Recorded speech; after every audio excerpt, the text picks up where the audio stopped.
Hello and welcome to Energy Recovery's product demonstration at NASRC's Sustainable Refrigeration Summit. I'm excited to get to share with you today the Pressure Exchanger G1300 or Gas 1300. My name is Joey Marchetti and I'm the product manager for our CO2 refrigeration segment, and really excited to share with you this new technology that Energy Recovery has for the refrigeration market. So first, let's take this story back a couple of years. So when we first went around to developing this product, we realized that what we had was a product that could fill a real need in the refrigeration market. At the time, we were seeing kind of some rumblings that have now overflowed or become some of the headline news that we've seen today within the industry. We've seen that environmental sustainability and governance goals, those ESG goals, are really tied to investor dollars more and more so these days. And that is very much tied to the performance and the environmental compliance and forward thinking with regards to refrigeration systems. Secondly, what we're seeing, especially more recently, is not only at an international level, a national level, but also a state level, increased regulations regarding moving away, phasing down those hydrofluorocarbon refrigerants, those traditional refrigerants, up to and including news articles showing fines for major organizations for venting those old HFC refrigerants. The Biden administration most recently promising to move towards joining the Kigali Agreement that's been on the international stage for a number of years now, and other things that have driven or shown a real pain point with regards to refrigeration to a lot of the end users such as yourselves. So a little bit more into that, right? Of course, to reiterate, we're not only seeing at an international level, a national level, but even more so, you can see on this map, at a state level, a number of states taking these regulatory requirements into their hands. And so not only are we seeing these regulations accelerating, for example, between the Montreal Protocol and the Kigali amendment to that was almost a 30-year split. Now what we're seeing is more and more, faster and faster regulations coming to the market. The most recent and one of the most closest to happening, I guess, regulation is in California, right? In California, any system greater than about a 50-pound charge new system has to have a refrigerant installed with a GWP of 150 or less, as many of you know, which is driving almost exclusively towards the natural refrigerants as an option in that state in particular, right? So not only are these regulations accelerating, but they're becoming more restrictive, right? The targets are becoming tighter. The GWPs allowable, the phase downs that are required are becoming higher and harder to attain with just the traditional HFC to HFO, HFC, HFO blends. And then of course, secondly, to reiterate the point, ESG, ESG, ESG, right? There are stock prices, investor dollars, and all these things tied up with not only just talking about ESG, but doing ESG as well.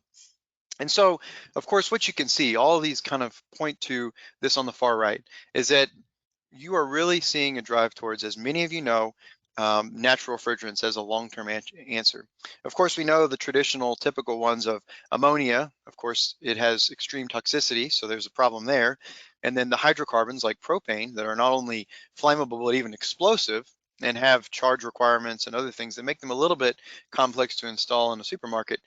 And so then you get to CO2, which is kind of the safest refrigerant, the safest natural refrigerant on the market.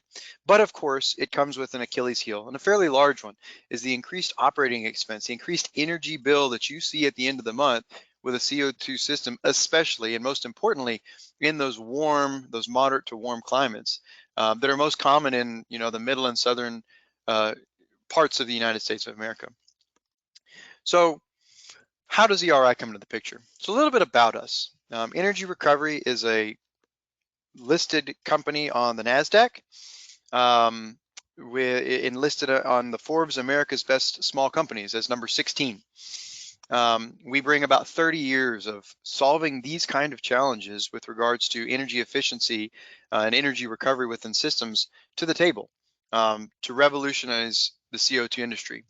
And that's what we've already done, especially with regards to the saltwater reverse osmosis industry. What you can see in this map is a footprint of all of our installations. We have about 28,000 devices out in the industries around the world. Um, Driving, and when we've driven a complete market shift in those areas, right? The old way was the thermal desalination plants. You know, you're boiling the water, condensing it back down, distilling it off. Of course, that's extremely energy intensive. Going the other route of reverse osmosis, where you're pumping up to pressures of 1200 psi, is also extremely energy intensive. But with the PX, with the cousin to the product that we have now for the CO2 market, it saves something like 60% of the pumping of the energy of the electric bill expenses that these companies are seeing, saving about $2 billion estimated a year for those companies. And of course, back to the ESG point, you know, reducing CO2 emissions around the world globally in a big way. And so what we've done in those other industries, it's reverse osmosis in particular, but other industries, we are now doing in the CO2 industry, refrigeration industry. So a little bit about what we do. So on the left, you can see kind of a simplified diagram of a refrigeration system, right? You've got your outside gas cooler that's cooling the refrigerant to, you know, right above the ambient temperature. Of course, that goes through the expansion valve, through the Joule-Thomson cooling, and drops the low temperature fluid out, and then is piped around the store to keep the veggies cool and the ice cream frozen. Of course, that's returned back as a gas to the compressor, pumped up to high pressure, and then back through the gas cooler, and the cycle repeats itself. As I touched on earlier, for CO2, right, when that outdoor ambient temperature that gas cooler is seeing gets to a certain level, the energy bill skyrockets. And so with the PX, we can help that problem. We help that problem, right? And so what it does is twofold functions. It aids or replaces the expansion valve function, dropping the high pressure, high energy fluid to a low pressure, right? That comes out cooled. And then by use of that pressure expansion, it compresses some of that flash gas from the cooled side of the system back to the gas cooler. Ultimately, what does that do? That reduces the load, the maintenance, the amount of duty that's put on those compressors. And at the end of the day, at the end of the week, at the end of the month, it drops the electricity bill, which is the value, the big value that is needed by the commercial end users of this refrigeration. So a little bit about how the device works internally. So what you can see here is our skid, or our little device on its rack, or on its pedestal. It's about 1.5 by 1.5 by 3.5 feet tall. The total assembly weighs around 250 pounds. Within it, you can see here is what we call the cartridge. The rotor spins within a sleeve, and it's floated by a hydrodynamic bearing. And then, of course, the end covers direct the fluid into these ducts that you were just seeing, internal to it. And so each of this column here represents one of the ducts. So what I have is the high pressure CO2 from the gas cooler coming in on the top right here in this orange stream. And what that does is pressurizes that green stream and ejects it back to the outlet of the medium temp compressor or to the gas cooler, right? Effectively giving some free compression as you go through the pressure letdown. So then as that orange fluid comes in and fills, goes to the low pressure side, of course, it expands and becomes a multi-phase cooled mixture through the Joule-Thomson effect, right? This blue stream here. And so out that blue stream, of course, the liquid is caught in the receiver vessel and then piped throughout the store for the cooling of the system. And then the gas off the top is recycled back to this green stream in the upper left side of the diagram. So that's the low pressure flash gas that goes in, fills the duct, transferred through the pressure seal to the high pressure side, and then compressed and ejected back to the gas cooler. And of course, this happens over and over again, thereby giving some free compression for the expansion across that would usually go across an expansion valve.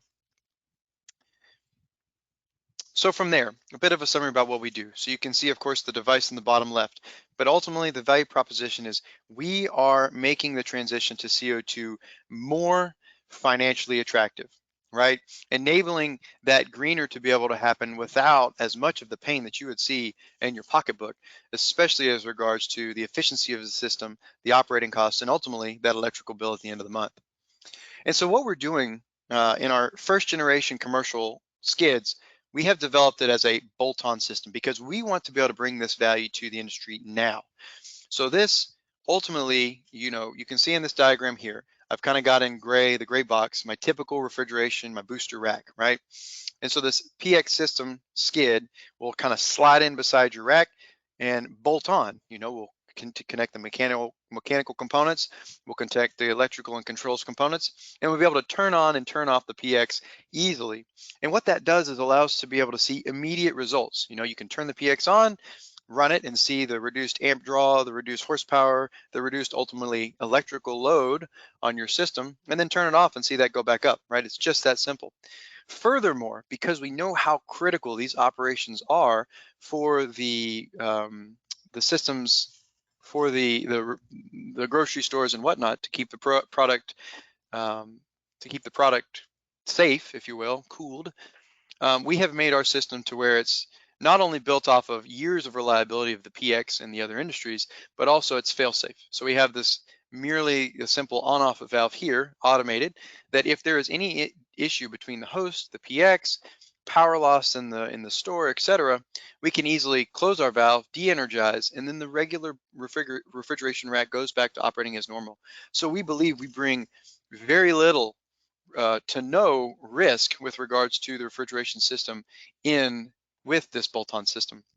So of course, what are we doing here? We believe that we are allowing stores, end users, grocers to make a once and final transition to a future-proof refrigeration cost rather than phasing from an HFC to a less GWP refrigerant, and system after system of step downs. No, we want to make it financial and efficient to be able to, we are making it financial and efficient for an end user to make their system future-proof in a once and final transition, a once and final step.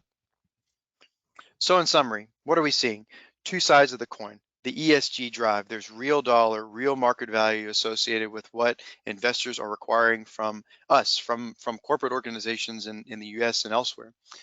And also we're seeing from the regulatory side, that transition, that push to phase down HFCs, to phase down these things that are damaging the environment, not only faster, but more aggressively. And so with the PXG 1300, we enable CO2 to be a leading option going forward.